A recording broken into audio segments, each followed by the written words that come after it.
दोस्तों ये वीडियो बहुत ही ज़्यादा इम्पॉर्टेंट है, बहुत ही ख़ास वीडियो है दोस्तों, क्योंकि आजकल के लोग अपने बच्चों को स्कूल भेज देते हैं और ख़याल ही नहीं करते हैं कि कब हमारा बच्चा स्कूल पहुंच रहा है और कब हमारा बच्चा स्कूल से घर आ रहा है। और बहुत सारे माँ बाप इतने ज़्यादा लापरवाह होते हैं कि पैसे के डर से या अपना बिल्कुल भी टाइम अपने बच्चों को नहीं देते हैं और ऐसे ही बिना किसी गाड़ी के और ना खुद छोड़ने के लिए बच्चों को जाते हैं, बल्कि ऐसे ही पैदल बच्चों को स्कूल जाने के लिए बोलते हैं।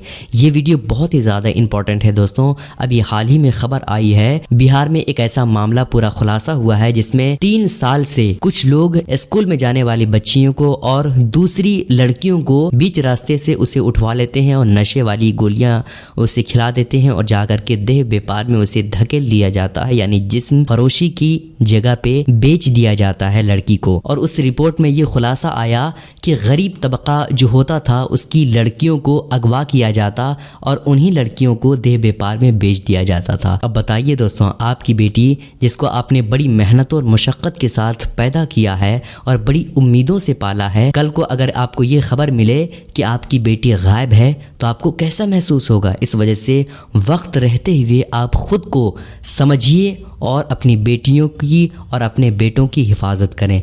गर्मियों का मौसम है और गर्मी के मौसम में ख़ास तौर पर जब बच्चे स्कूल से घर आते हैं तो उस वक्त कुछ अज्ञात लोग बच्चे को अगवा कर लेते हैं और उसे बेचने का काम करते हैं। इस वजह से अपने बच्चों की खुद हिफाजत करें, खुद स्कूल छोड़ें और खुद स्कूल से अपने बच्चों को लाने की कोशिश करें। किसी के भरोसे पे ना छोड़ें, वरना आपका बच्चा कहीं हाथ से निकल ना जाए। स्कूल, ट्यूशन और कोचिंग जाने वाली नाबालिग बच्चियां हो जाइए सावधान, और साथ में आपके पेरेंट्स को भी सावधानी बरतने की बेहद जरूरत है, क्योंकि यह आपकी सुरक्षा से संबंधित है। बिहार में पिछले 2-3 महीनों में दर्जनों लड़कियां गुमनामी के रास्ते धकेल दी गयी। बख्तियारपुर की प्रतिमा देवी और दरभंगा का कन्हैया कुमार ने मिलकर दर्जन भर से ज्यादा लड़कियों को देह व्यापार के रास्ते धकेल दिया। प्रतिमा सार्वजनिक स्थलों पर भेष बदलकर लड़कियों की पहले रेकी करती थी। उनके रंग, रूप, आकार के आधार पे उनका रेट लगता था, उनकी फोटोज क्लिक किए जाते थे चुपचाप, और उन्हें कोलकाता में देह व्यापार करने वाले लोगों को भेज दिया जाता था। लड़की पसंद हो जाने के बाद उस लड़की को किसी भी प्रकार से नशीला पदार्थ सुंघाकर पटना जंक्शन लाया जाता था। फिर कोलकाता के लोग वहां आते थे और उस लड़की को सीधे कोलकाता में ले जाकर कोठे पर बेच दिया जाता। दोस्तों, मैंने इससे पहले बाबा रामदेव के बारे में बताया था कि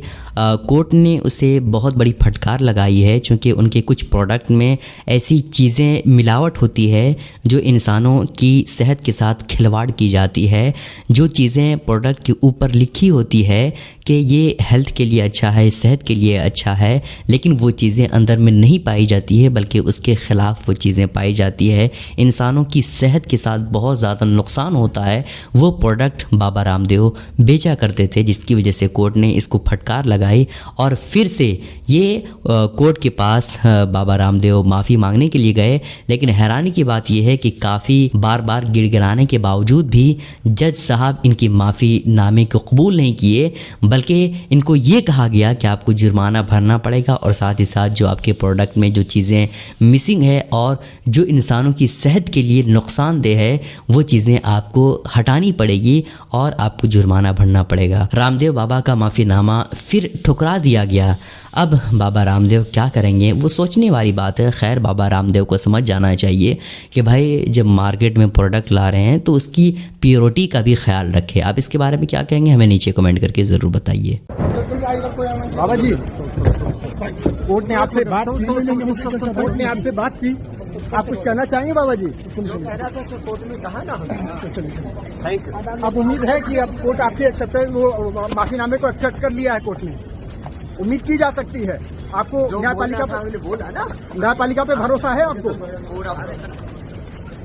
दोस्तों, आप इस शख्स को गौर से देखिए। ये है भाजपा का प्रत्याशी लल्लू सिंह। ये 400 पार सीट लाने की बात कर रहा है और ये कह रहा है कि 400 सीट ला करके बाबा साहेब अम्बेडकर का संविधान बदल देंगे। गजब की होड़ लगी हुई है भाजपा के लोगों में संविधान बदलने की। क्या ये लोग देश को पूरी तरह से तानाशाही की तरफ खींचना चाहते हैं? आप इसके बारे में क्या कहेंगे, हमें ज़रूर बताइएगा। पहले आप बयान सुनिए। इसके लिए कई नियम बदलने होंगे, संविधान में संशोधन करना होगा और बहुत सारे काम करने। सरकार के 272 पे भी बन जाते हैं।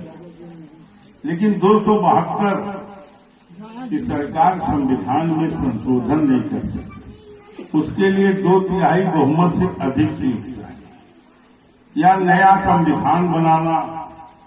तो इसलिए